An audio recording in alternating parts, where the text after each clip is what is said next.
We just let took them off. Because we could see no other dogs there. As you know, I'm quite paranoid. And It was totally clear. it was absolutely fine. And I just remember seeing this man and a woman in the background as well across the field. Thought nothing of it, and the next thing I know, Steve started screaming and shouting, and you know, it was absolutely horrendous. Dogs.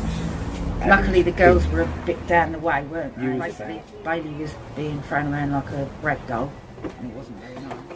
If it wasn't for Steve, then Bailey wouldn't be here. Just a mass ravage. It was awful, absolutely. So I obviously tried to. I mean, Bailey's like our baby. And seeing him like that was awful, and I could see Steve was trying to separate the dogs and that, and I thought, oh my. I'm going to have to help him. So I put my hand in stupidly, but you just don't think. And obviously, like, I got bitten quite badly.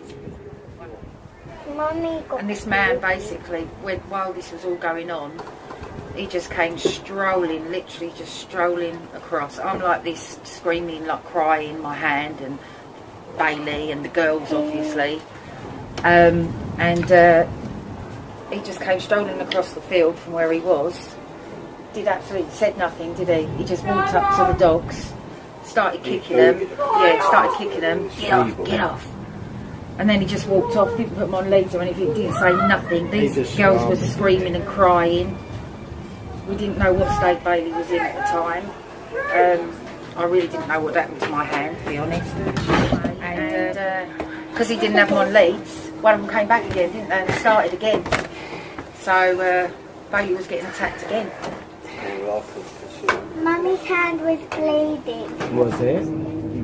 Oh, they only put one stitch in my hand because they said that it can't be closed up because it was a dog bite, and I had to have a tetanus and go on antibiotics and that. But obviously with 3 autistic children and a hand that I could hardly use, it wasn't really a good idea. Bailey had his stitches out on his ear because he was so sore. Then it's getting better soon. And how many stitches did Bailey have? Bailey had Quite a lot. quite a On the lot. outside of his ear and on the inside of his ear. Then he got his stitches out. Right, it's really on that day. Just that they all panic. If I do try and attempt it, which I still haven't been able to do, but if I mention dog walk, then straight away these two go into a flat. Not the new place, not the new place, not the new place. He's going to be a little bit anxious, a little bit scared. So he's looking for his family, for his pack. But one of the reasons we've separated him from his family, from his pack, is so that we can get a true assessment of how the dog is without picking up on their energy and their emotions. Because they've been through a traumatic experience. With dogs have the ability to live in the now and to let go of that. As long as they're with a human who isn't thinking about it and staying with that story, staying in that moment. Unfortunately, humans hold on to the story and say, because the dog's been attacked, the dog's never scared, it's always going to be that way. It doesn't always have to be that way.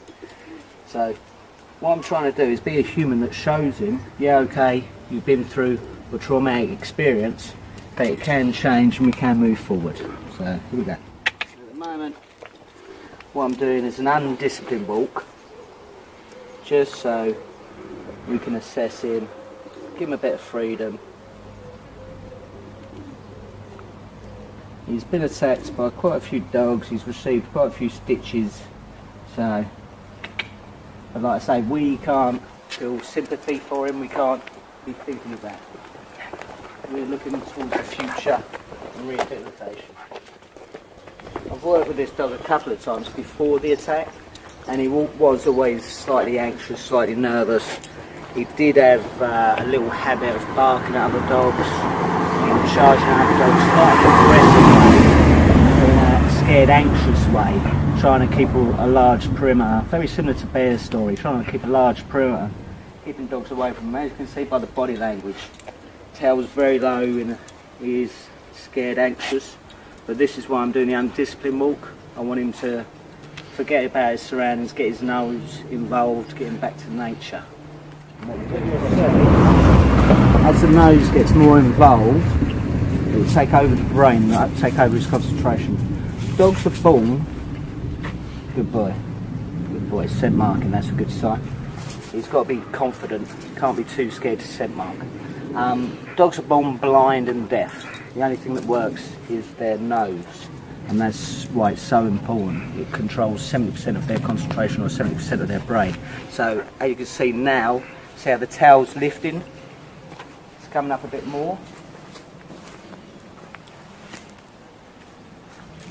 And what we can actually do is raise the tail.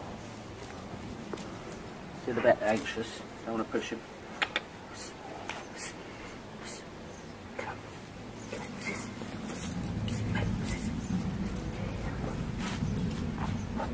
Now, let's get him to... Right, I want to get him moving, get him travelling. There you go.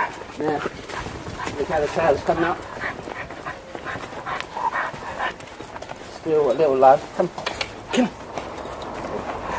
There you go. I'm pleasantly surprised. He doesn't seem too traumatised from the attack. He's very similar to when I worked with him before. So, but obviously that's because he's with me. And I do put a lot of work in behind the scenes to stay calm, lower my heart rate, to make sure that when I meet dogs I'm a calm leader for them. But this is good, it's very positive. So there you go, Julie, look. Yeah, he's out there, he's working, he's using his nose, he's travelling, so that tail's come up, wagging, a bit of excitement. And we're just circling isn't good, so slight obsessive personality, but we had that before the attack. And like I say, what we're doing, we're just returning him back to nature. We're getting the nose working, okay? And as I say, when dogs are born, they're born blind and deaf. So the only thing that works is the nose. Then around 21 days later, the eyes kick in, and then around 21 days after that the ears kick in. So it's always nose, eyes, ears, nose, eyes, ears, especially if you're introducing something new as a lead or a toy, always nose, eyes, ears. But that's what we want. We want his nose to be working, we want him to be travelling. When he's travelling, he's not thinking about what's happened, he's just thinking about his balance. And with his nose, he's getting back into nature. And you've got to remember, this part is used by a lot of dog walkers. So there's a lot of smells of dogs, other dogs that he hasn't met. And look at the tail now.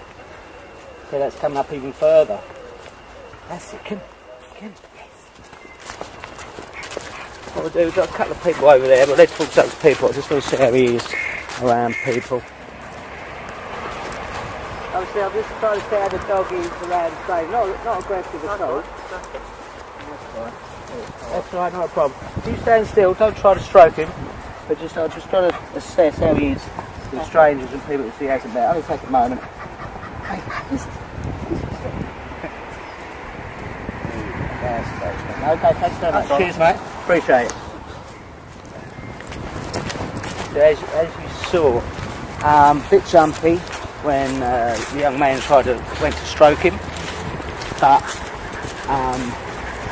he was probably like that before the attack.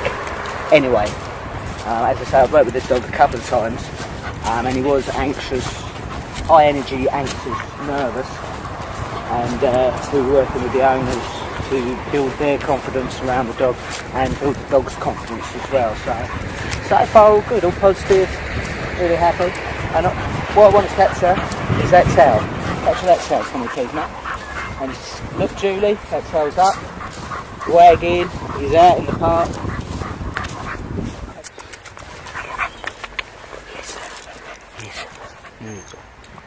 So he's happy, he's relaxed, it's interesting. Like I say, raise the chin to build confidence.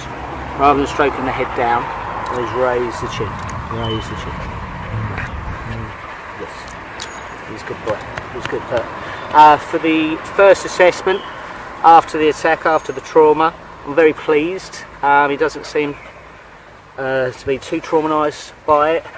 Obviously, it'll take time, and we couldn't meet any other dogs today, which is a shame because we wanted to see his reaction if there were other dogs in the park.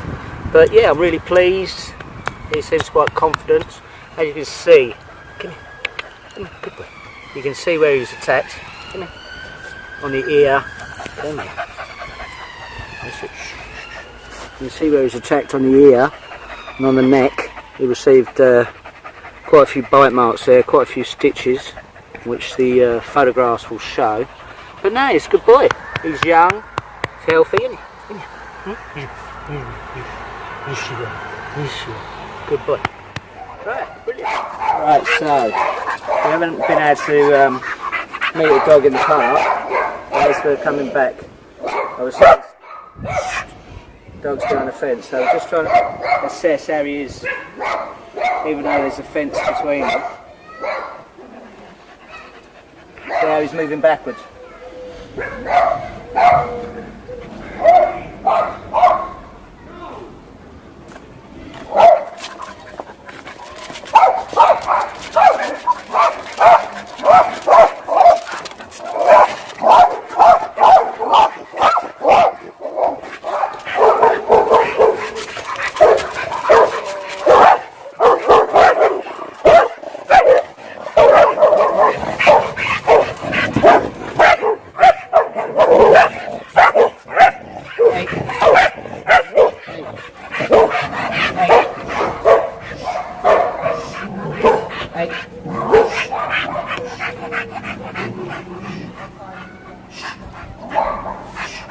Hey.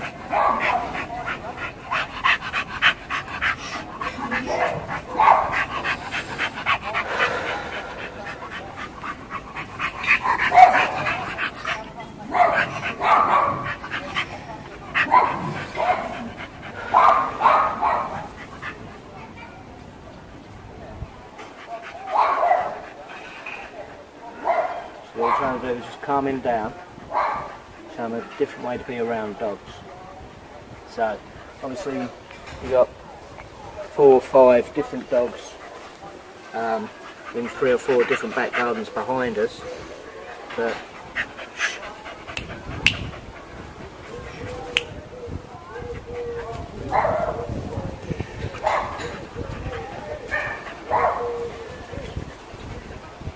calm everything down, doesn't have to do all that barking. And what we're showing him is there's a different way you can be around dogs without causing all that noise and all that excitement.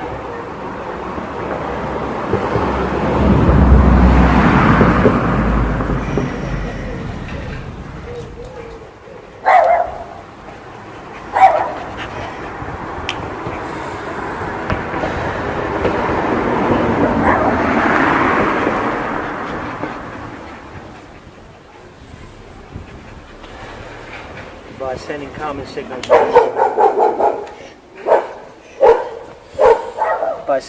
signals to this dog, I'm also sending calming signals to all of the dogs, because all of the dogs can hear me.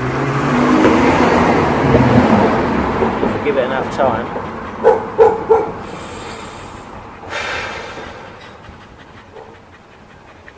no barking, so we can calm the whole situation. We haven't moved away, we're still in the same location.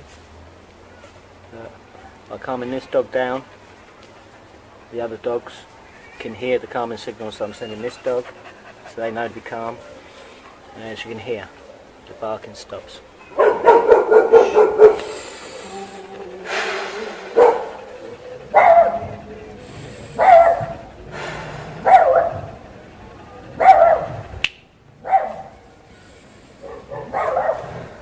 Obviously, if we move closer again,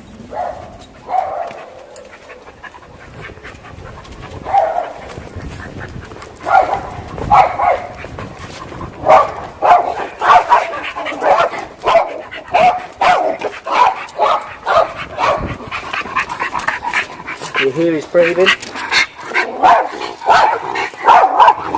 Hey.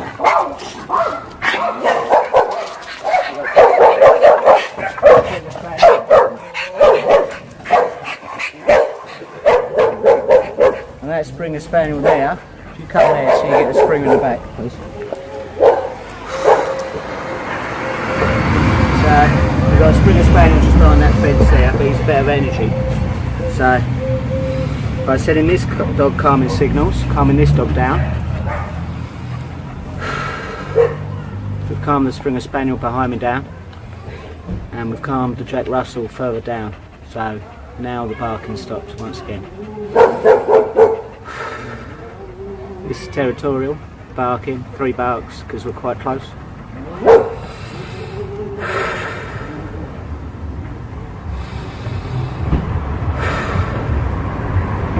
Setting that little calming signals as well as this, and like I say, barking stops. Fit. Right, so we've just taken him out for a walk. I'm very surprised and pleased to say he's back where he was. At first he was a little anxious, but as we started to work him and get his nose involved and return him back to nature, his tail came up, he got his confidence back. We took him to Northcote Rec, took him for a nice walk round there, introduced him to a stranger, he was fine. He jumped back a little bit when the stranger went to stroke him, but he's in a very good place, okay? With the girls, when I told him I was going to walk him, they wanted to come, yeah? So what we've really got to do now is work on you and your confidence. Yeah, it's not a problem. Totally understand. You know, you got bit, you've had stitches, you've still got that memory of that pain. It still aches, it still hurts, emotionally as well as physically. Yeah.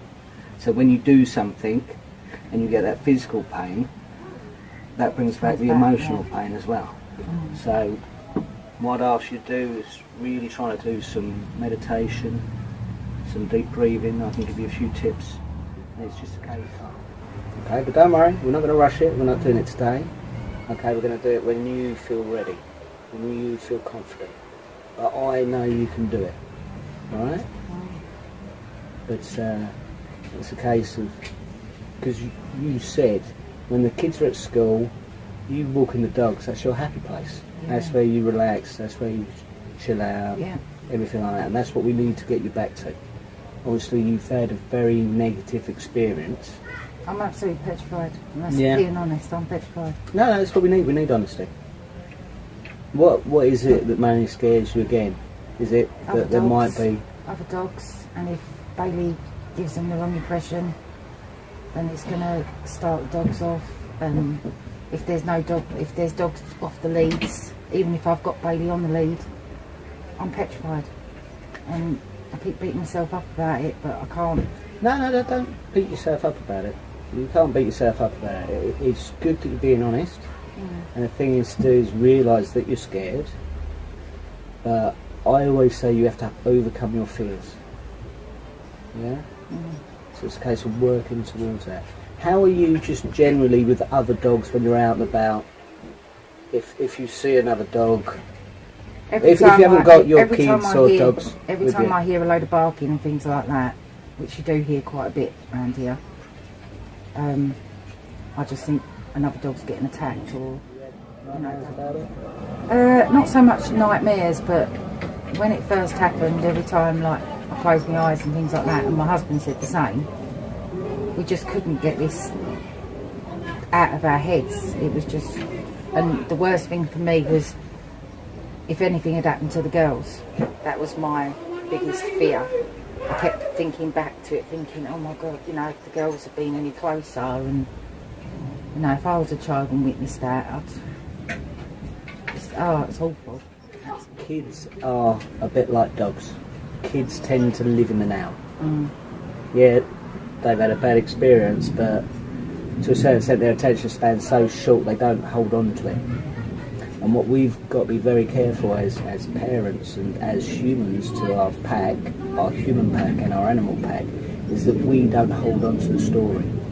And we don't take that story with us into the next time we take the dog for a walk. So the reason why Bailey was the way he was today with me is because I knew that I couldn't have sympathy for him, and I couldn't be thinking about the attack and what he's been through and the poor dog and be in a sympathetic kind of state for him. I had to be in a positive energy, and that's how we got his nose working, turning back to nature, And that's how, you know, I'll show you a bit of footage in a moment so you can see his tail lifting up and him walking happily and meeting a stranger and everything like that. So dogs live in the now, children live in the now. It's more us adults that hold on to the past and hold on to stories, okay? But not a problem. What I pledge is I will carry on working with you and your family until you've overcome this, until you're confident enough to take your dog for a walk and you can get back to your happy place, okay? Yeah? And don't worry, we're not going to rush anything, we're going to take your own time. You know, you let me know when you're ready to move on to the next chapter, to the next stage. Work yourself to try and build your own confidence and go, well, I'll tell you what, maybe I'll just take them down the road. I won't take them all the way to the park. I might just take them to the end of the road and then back, just so you get a short experience. Okay. I kept meaning to do it. The last week, the kids were breaking up last week, or this week, should I say. And I kept saying to myself, I'm going to do it, I'm going to do it, I'm going to do it. But it's just like it is, it's a mental block in my head. Like, if I do it, what if, you know? Yeah, but that's what I say. You know yourself, I said it to you, I say it to all of my customers. Make a mental video of everything going perfectly. And with dogs, you get what you predict. If you predict the worst, then you're going to get the worst. And that's why, you see how it works for me. Yeah, I predict the best. I make a mental video in my head of everything going perfectly. And then I'm just patient enough until I get that mental video in front of me. Yeah? But this is the second time, though, if you remember last time I told you, part of my anxiety is dog walking, and that is because when I had a Labrador, before she got viciously attacked, I did overcome it. yeah, But, you know, I didn't really have that many children back then. I only had Matthew. And I did overcome it in the end. It took quite a while. And I just think it's happened all over again, you know, it's like... yeah, but we can use that in a positive way. You've overcome it once, so if you've overcome it once, you can overcome it again. Yeah? And last time you didn't have me, did you? No. So, alright, excellent. Come on. Don't worry about it, yeah? Yeah. You'll be fine.